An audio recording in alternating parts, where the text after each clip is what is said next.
Good morning, everyone. Once again, welcome to our live event today. As you can see from the title, today we're going to talk about Brexit Deal.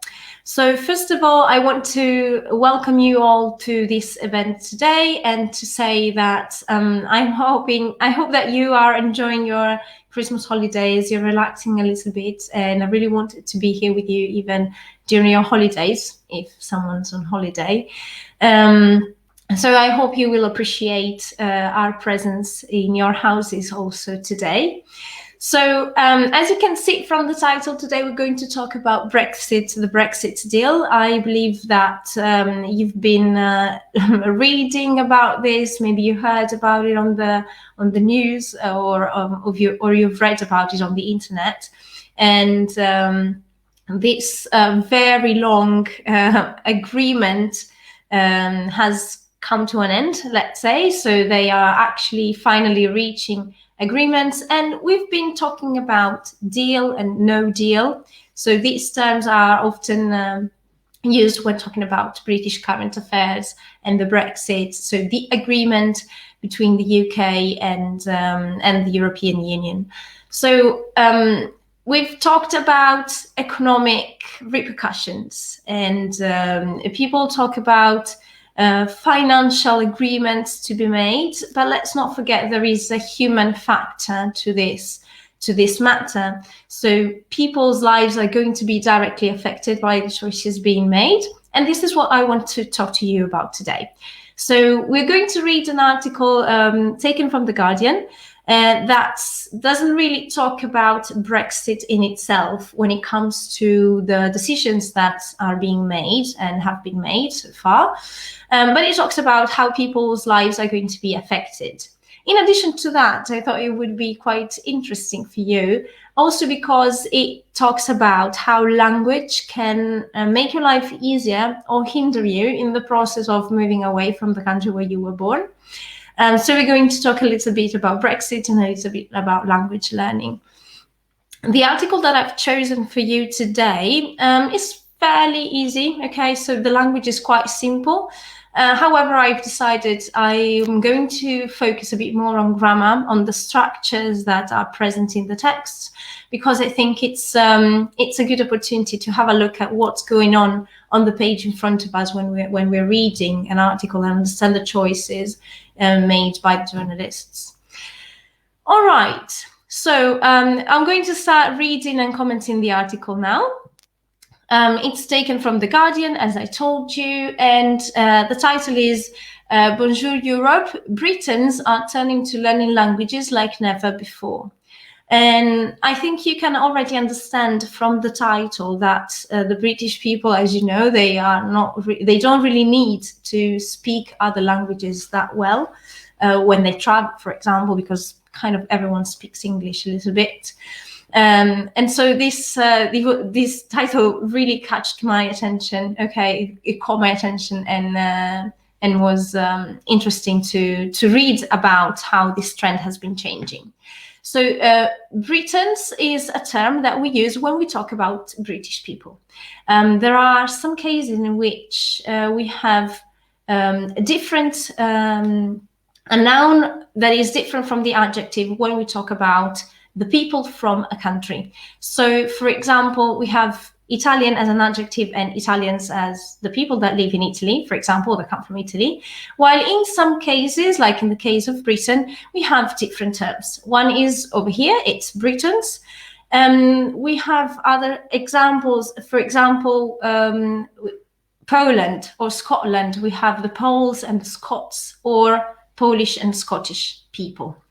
So we're going to see along the article another term that we can use when we talk about the British people. And so Britons are turning to learning languages. Turning to is an expression that means to resort to something. So when you want to achieve something and you have no other means, this is usually not your first choice when you turn to learning languages. In this case, okay, so they're turning to learning languages like never before. I'm going to start reading the article now. With our exit from the European Union just days away, so it's going to happen very shortly, we should be saying a very firm and British goodbye. This is quite ironic, self-ironic of the British. Yet for many in the UK, it seems that on the eve of departure, it's more a case of au revoir. So we have here the word introducing this sentence that shows us the change in the subject. So what we don't expect when we talk about Brexit is we expect people to say goodbye, like we're never going to see each other again. Well, actually, we have here the word yet, that is a subordinating conjunction that is telling us, okay, it's like a way to say but, however. So it's introducing something opposite to what we are expecting. Unlike the adverb yet. Okay, so that's a different word. And we have here at the eve of departure, so we're talking about something that's happening very shortly. They're not going to say goodbye. They're just going to say au revoir, so see you soon, basically. The number of people learning a language in Britain has risen twice as fast as the rest of the world in the last year. So we have here the use of the present perfect has risen, and the number of people learning has risen because it means so far. So this number can still change. This percentage can still go up, can still increase. And we have twice as fast as the rest of the world.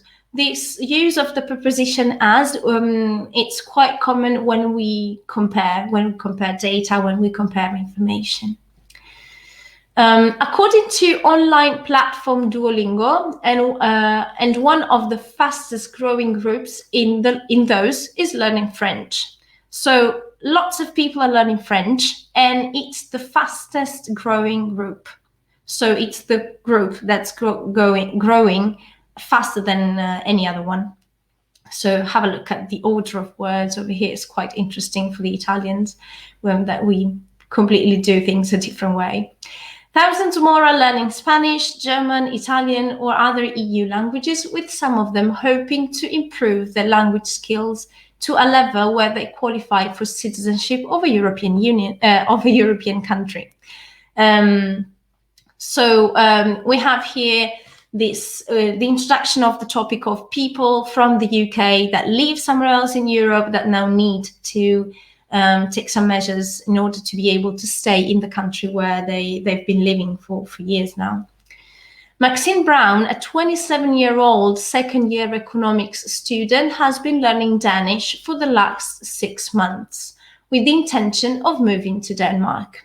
Okay, let's have a look over here at the order of words once again, which is quite unusual when it comes to looking at the way we structure sentences in English and in Italian.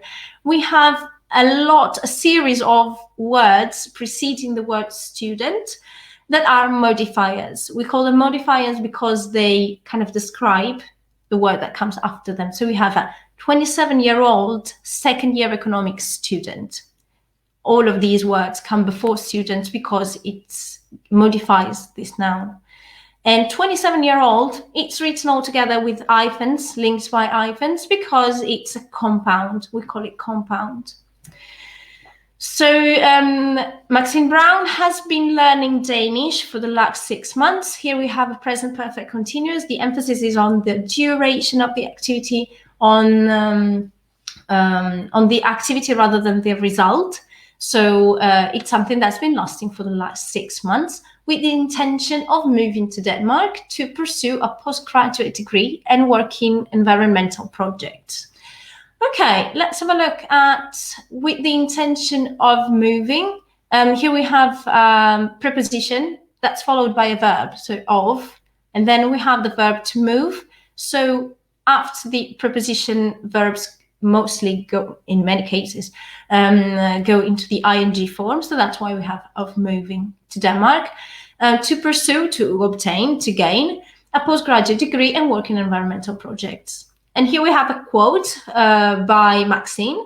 I'm interested in the resource side of economics, and Denmark is really leading the way. So leading the way, it's like in the first place, is very much ahead in this process of development.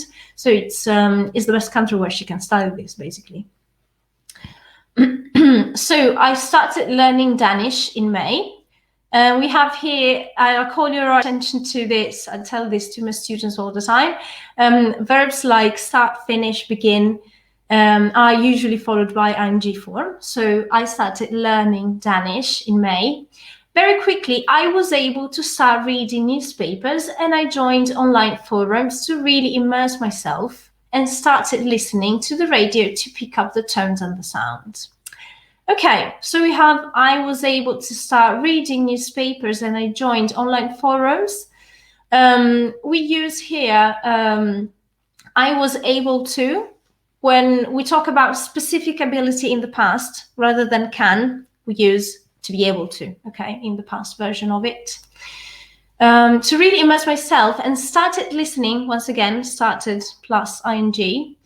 I started listening to the radio to pick up the tones and the sounds. So pick up is a phrasal verb I really like because it's got tons of different meanings. And in this case, it means to acquire, or when you learn something without making too much of an effort. So you pick up, you absorb, okay, the tones and the sounds of the Danish language. Since British citizens will no longer have the right to live and work in the UK countries after the 31st of December, Brown will need to pay tuition fees in full. Okay, so instead of Britons, here we have British citizens. So it's absolutely okay to say British and then have it followed by citizens or people, whatever. Here we have citizens because people and citizens kind of different, so it's people with the citizenship. Okay, so British citizens will no longer have the right to live and work in the EU countries. We use no longer instead of no more because it refers to time in this case, rather than something countable. Brown will need to pay tuition fees. Tuition fees are what you pay in order to be formally enrolled into university.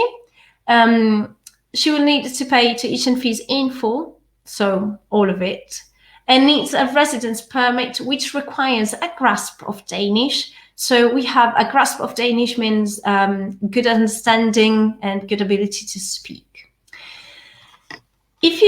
If you want citizenship in Denmark, you need to be a resident there for 9 years without breaks, Brown said. But they also have other routes, other ways, so you can get a job or go via education or invest. Okay, so here we have this preposition that is via, which is obviously of Latin origin, as you can see, which means by means of. Okay, so we can get a job you can get citizenship or resident permit by means of education, so going through this channel, or invest. Just because we're leaving the EU, that doesn't deter me because it's something I want to do. So to deter is when you make someone stop wanting something, so they decide not to pursue it. In her case, it's the opposite. This will not deter her. The UK is one of Duolingo's top 5 countries by the total number of daily learners, according to the app's UK General Manager Colin Watkins, with a rise in new learners of 132% on last year. Events like Brexit and COVID plus cultural moments like the Olympics in Japan are driving the change. So they are cause for change. He said, Brits now want to be better citizens of the world when we travel, when we do business, when we meet people in the UK. There has been a change in the approach to language by the Brits. Brit is another term that we can use instead of Britain when we talk about British people. Watkins said mainly said many of the 15 million people who have signed up to Duolingo's online courses are not aiming to become fluent, but to gain a basic level of understanding. So once again, we have people who have signed up. We have a present perfect because it means so far, okay? So this trend is not over, the year is not over, so change can still be there.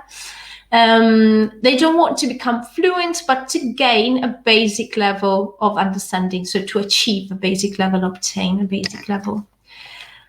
As one of our first courses, French was already very popular. So to see it make the top five shows new learners have chosen it because they want to travel there in the future, maybe want to do business, emigrate, or just pick up on what they had learned in school.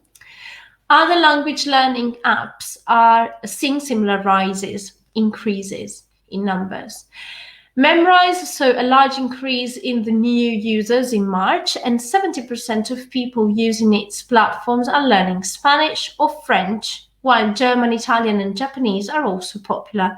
So we have here a similar trend in different language learning apps, with French and Spanish leading the way. Formal language learning in schools has declined substantially. So when we say formal, like in this context, it's like traditional, opposite to alternative approaches. So we're talking about traditional learning, which means I'm just enrolled in a language school, while these apps are kind of different, a bit a more alternative approach. So formal language learning in school has declined substantially, so it has declined a lot, okay, over the last 15 years, but there are some signs of encouragement. The British Council's annual language trends survey showed a marked increase, so a noticeable, distinct increase in children who took French and Spanish at GCSEs in 2019. GCSEs is the name of an exam that children take, youngsters take in the UK at the age of 16, and it's taken on a range. You can choose from a range of different subjects. So many children have taken French and Spanish, although A-level entries were still down. A-level is another exam that they take at the age of 18 on a single subject. Despite the decline at schools, adults continue to value language highly. So this is an adverb, highly, that we can use instead of very or very much. The British Council found during the spring lockdown, 10% of adults in the UK began learning a foreign language. Once again, began, and then it's followed by ing, just like start, as we saw at the beginning of the article. So they began learning a foreign language or returned to one after a break. It means that after some period of time in which they didn't learn any language, they didn't practice any, they went back to studying it. A third of those surveyed said that Spanish was the most important language for young people to learn, followed by French and at 20% and Mandarin at 18%. So here we have a general idea of what's going on in the lives of people that are going through Brexit, that are British, they come from the UK and they're living somewhere else, or they're planning on living somewhere else, or doing business with people from other countries. So the increase in the interest in language learning is a sign that there is not going to be just, two separate worlds, UK on one side and the EU on the other. So I thought that this article was going to be a bit lighter and quite nice, rather than talking about the deal and the economic aspects of it. So I hope you enjoyed, and that maybe you can see something of yourself in this article. You that have decided learning a language, maybe you're going through the same mental process that these people are going through when you want to learn a language and you have to decide how to do it and why to take this step. So thank you very much for being here with me today. I hope you have a nice rest of the day and rest during your holidays. See you next week as usual, and that's it. Bye bye.